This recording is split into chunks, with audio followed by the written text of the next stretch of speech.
So, the Battlefield 2042 multiplayer gameplay trailer is here, and there's lots to pick out from it, lots of little details and glimpses in there, as well as some of the more obvious stuff too. We're going to break it all down in this video today, cover off as much as we can, but feel free to leave some of your own findings down below in the comments, maybe leave a timestamp or something, if you think there's something I've missed or something that you feel should be highlighted. And I'll end up promoting some of those comments so that other people can see some extra stuff. Right, first shot in the trailer is of the breakaway map. The trailer doesn't really focus on this map, but it does give us a good sense of the scale for the map. You'll notice that one of the sector markers in the 3D HUD is showing 1,740 meters distance. That is absolutely massive. Breakaway is the biggest map in 2042. It's 5.9 kilometers squared, so we already knew it was pretty big. But now knowing that the playable space is going to have distances between sectors like this, you kind of realize the scale that DICE is going for. Also, you get a really nice clear shot of the HUD when playing as an infantry soldier. This player here is using the Mackay as their specialist, the 4v9 rifle equipped alongside a Magnum revolver, the grappling hook as gadget 1, that's the gadget that's locked to the specific specialist. Then you can see the claymore equipped as gadget number 2, and this I believe comes from a pool of non-exclusive gadgets that any specialist can use. You'll see plenty more of those in the trailer. And then lastly, there are 2 grenades being carried, although I'm not sure on the variety of the grenade. Skipping into the trailer proper now, we get away from that first section where there's lots of little glimpses. Those all come in the trailer later on. We're looking at the gameplay teaser section that we saw on Saturday on social media, but we now get to see the clip in full. The player is holding the LWRC SMG-45 and it's equipped with a varial optic with a foregrip attached as well. And then as a secondary, this player is using a suppressed Glock pistol. Once again, you get a sense of the scale of this map here. This is the Hourglass map. We're moving over the stadium before reaching the monument just outside the skyscraper city. 2042's maps, they are just absolutely insanely massive compared to any other previous Battlefield game. The scale can't really be comprehended, but there's an idea here where you're looking out of the helicopter. You get a sense for what you're going into. Then we get the helicopter shots that we saw in the teaser as well, showing some very Battlefield 4-esque HUD elements in the center. No doubt fans of helicopters will be happy to see these beasts back on the battlefield. Did you know it's actually been over 6 years now since a Battlefield game launched that had proper helicopters in it? Hardline was actually the last game, but that's provided that you don't count the prototype helicopter in the World War II Firestorm Battle Royale, that is. I don't really count that because you couldn't really use it very well and not many people played Firestorm, at least after the first couple of weeks. But yeah, it's been over 6 years since Battlefield had helicopters in its multiplayer. That's absolutely mental. The chopper gets shot down here, and we've switched over to a first-person view of the Mackay specialist again, but this time this player is holding an iron sights bolt-action sniper rifle.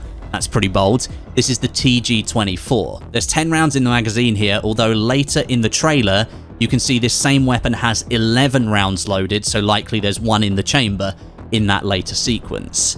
Since this is the Mackay assault specialist, they have access to the grapple hook, which we get to see here, and already I can see this being an aggressive gadget in the right hands. Let's say you choose to run a close-range SMG and start pushing rooftops or ledges where enemies are hiding, you're going to get the jump on so many people using this thing. That being said though, there doesn't appear to be a huge amount of control being shown in this clip. The player sort of just fires it and then goes where the swing goes. So there could actually be a lot of potential for high skill plays here, knowing where to fire the grapple, how to get to a certain location, versus maybe a player who hasn't used the grapple before, not knowing to fire it in that certain position to get access to where you've got to. So potential for the high skill play. Then we get to see a melee takedown animation here in third person. Looks kind of brutal, and it does somewhat remind me of the recent Modern Warfare takedown system with those more elaborate animations. This is obviously just one of them. We don't get to see any more in the trailer, but nice to see that they are still there because Battlefield has had takedown animations in the past. One hidden detail here that you really have to look for is a cooldown timer right in the middle of the screen. This is for the grappling hook. So once you've finished using it and it's been put away, a timer starts and you're unable to use the hook again until that timer is completed. and you can see the countdown at the bottom right in the HUD as well, over the icon for the grapple hook. No doubt this is just to stop people spamming it and making getaways from really hot situations where they shouldn't be able to escape from. This shot here really shows off the Sandstorm feature, and it also gives us a look at one of the cooler vehicles in the game, the MV-38 Condor. This is the futuristic Osprey-looking helicopter jet, and as you can see on the right-hand side of the HUD, there are 6 seats available in this helicopter. You've got the driver, then the top, left, and right gunner positions, and then 2 passenger seats. So this seems to me like it's going to be some kind of flying fortress in 2042. And actually it reminds me a bit of the Amtraks in Battlefield 3 and Battlefield 4. You could use those as mobile spawn points for teams, and that could be really handy if you're, say, over the top of an enemy sector and you want to drop players in. They can all dive down and get on into the action. So a cool shot here, actually. This one now shows a vehicle being called in, but what I actually wanted to see, rather than just the vehicle coming down onto the map, is actually the call-in tablet and maybe the HUD menu that you get for that when you call in the vehicle. I wanted to see the process of how you actually do that, as opposed to just the animation of the vehicle coming in. This is something that DICE has said any soldier can do when they're playing 2042, provided there is a vehicle available of that type that they can call in, and there will be limits for vehicles, so you can't just have 128 Abrams on the map at one time. That's just not going to work. So having that tablet, you'll probably have a list of available vehicles and then you can call one in. And it is a pretty cool animation, admittedly, with the tank gently being lowered to the ground, but I wanted to see that in-game tablet so I could see what the process was. Next, we've got the tanks driving into the downtown section of the Hourglass map, just as Darude Sandstorm has enveloped everything on the map, and you get this new lighting state. It's not like complete darkness, it's kind of a bit like dusk, essentially, and everything kind of goes like this glowing orange color. It's really cool. It shows off the graphical fidelity of the game, this section here. The M1A5 Abrams tank is equipped with a 120mm smoothbore cannon. It's got a secondary machine gun with infinite ammo, likely has some kind of overheat function to stop the spam, but that pretty much confirms that attrition is not a thing in Battlefield 2042. Attrition was a gameplay mechanic in Battlefield 5. Most people didn't like it. DICE never really got rid of it, but it was kind of still there in Battlefield 5, and it was this weird middle ground. Nice to see they've just got rid of that, and they're going back to some kind of Battlefield 4 system. And then, in the countermeasure slot, I think that's deployable smoke, so that you can probably stop people locking onto you, or make a quick escape. And then there's a repair symbol. Maybe that's like a quick repair function for vehicles.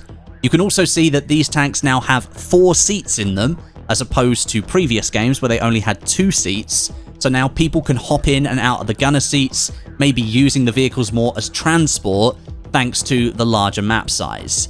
I know it sounds bad for me, people saying just using a vehicle as transport, but with maps this big, you are going to have to use vehicles more than you may have previously in other Battlefield games.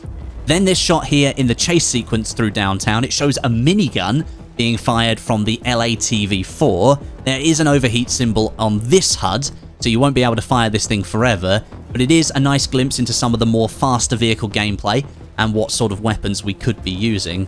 And then in this next shot here, we get to see a tank deforming a parked car by driving straight over the top of it. Now this is something I think we saw in Battlefield 5 if I remember correctly, but it's one of the very few moments of real destruction that's shown in this gameplay trailer. The feature was very obviously missing from the other 3 minutes of action, and I think DICE might be holding back on showing destruction until a later date. The fact that it was completely absent from the trailer makes me think that was done deliberately. Then in the background here of a wider downtown shot, you do get to see a massive explosion go up as a heli flies through, although I'm not sure if the heli activates that explosion. They don't appear to, but it kind of reminds me of the IED locations in Battlefield 4, where you could detonate these massive bombs and create huge explosions on the battlefield, and if you timed it right, if there was a vehicle nearby, you'd destroy that as well. Perhaps this is a Levolution feature that's been sort of slotted into the trailer. And also, over here, Sneaky Tuk Tuk is sneaky. Then we get to the clip of the tornado coming onto the map in the middle of the sandstorm, so we've got 2 climate change effects happening at one time. That's pretty overkill. You do get to see a little bird thrown off course and crash as a result of the wind from the tornado. That's a big physics engine update for Battlefield 2042. If you think back to Battlefield 4 with the Paracel Storm map, and when the storm did actually happen, the wind picked up, but it didn't really affect gameplay. And it seems this time that it will affect gameplay thanks to an upgrade on the Frostbite engine. And also you do see a couple of other vehicles being sucked inwards towards the tornado. The players then retreat into that nearby building, and we get to see the plus system in action in the elevator. This is live in-game weapon customization, but it seems to be based on a small selection of things. I hardly think there's only a couple of different optics for guns and a couple of different magazines and a couple of different muzzles. Maybe you get to choose what those things can be before a match starts, and then you're able to change them in and out based on selections you've already made. But I am a big fan of this system. Having the option to quickly switch attachments to suit a new environment or gunfight, that does sound really cool, but I am also a little bit concerned, because what if in the middle of a gunfight, you just take cover, you switch up your attachments, and then pop up with a completely different loadout, and the enemy player has absolutely no idea? Is that fair? I mean, I guess you can already say that at any point in any gunfight, you can switch to a secondary, and you can change up your weapon, or if there's a weapon on the ground from a dead soldier, you could walk over and pick that up and then completely change the gunfight. That's sort of the same thing. So I guess that's happened before in Battlefield. That's kind of fair. But is the plus system fair? We need more gameplay here. We need to actually see it in action, maybe in the middle of a gunfight to see how it works. Maybe you can't use it in the middle of a gunfight. We need a bit more information here. Then cutting forward to one of the only points in the trailer where a soldier actually shoots their gun, we have the Sundance Specialist, another new one, using the K30 SMG with a 50-round mag attached, and you can see there is a fair amount of recoil here, which is expected from such a high rate of fire SMG. What is really interesting from this clip though, a radial compass appears on the screen when the player aims down the sight. I really hope there's an option to have this on the screen at all times as opposed to only having it when you ADS, but to see the compass in-game at all, that's pretty cool. It's going to make callouts really easy. Then we get confirmation that the Sundance Specialist is the one that possesses the wingsuit in 2042, and once deployed, it looks as if you go straight into a third-person view. That gives you a more commanding overview of what's happening around you on the battlefield. This doesn't happen, switching into third person, when using the normal parachute, funnily enough, so maybe that gives the Sundance Specialist a bit of a vision buff over the other ones. Then we get to see more effects of the tornado. This time, it's pulling the Condor chopper jet away from the players that are trying to get into it, which is a pretty cool gameplay moment. I can actually see that happening in a lot of matches that you would play in 2042, although one of the players does sneakily manage to get into the chopper just as it starts to pull away into the storm. One thing here I do want to mention, the HUD, it starts to jitter and hitch and disappear in certain places at this point. I'm not sure if that's an effect that's been added for the gameplay trailer or if it actually happens in-game. And I'm going to be honest, I hope it's not a thing that happens in the game. And if it is, I want an option to be able to turn that off in the settings. It would be really annoying if you couldn't read your HUD properly in these really tense and frantic moments, not knowing how many bullets left you've got in your gun. I understand that it's a cool effect to be like, oh no, there's this huge storm and it's all chaotic and you're not really paying attention to those things, but this is a video game as well. So having the option to turn that kind of effect on and off would be pretty awesome. If it's not in the game though, if this is just a trailer effect, then that's fine. And then this clip here shows the Maria Falk Specialist. She's a medic with the syringe gun that can revive and heal players from a distance.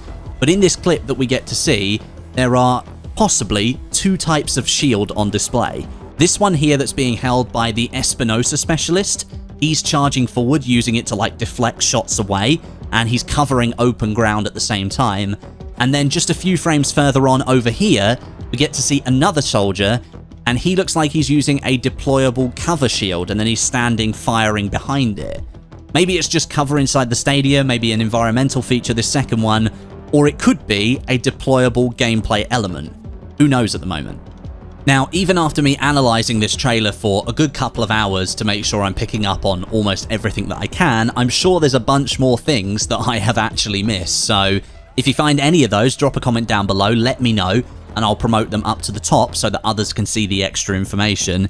It is safe to say that this trailer left me wanting to know more about Battlefield 2042. I've still got a lot of questions that I'd like answers to, but from what I've seen so far, I am quite excited. I'm still not 100% confident on this specialist setup, I must admit, and not seeing much gunplay in the trailer, that does leave me slightly concerned. I'd have thought that DICE would want people to see that stuff early so they could have a good idea of what to expect later down the line. And also the lack of destruction examples in the trailer, that concerns me too. But I will talk more about these things in another video soon. I'm going to come out with a bunch of likes and dislikes from what I've seen so far. Thanks very much for watching, subscribe for more Battlefield 2042 content, and I'll catch you all in the next one.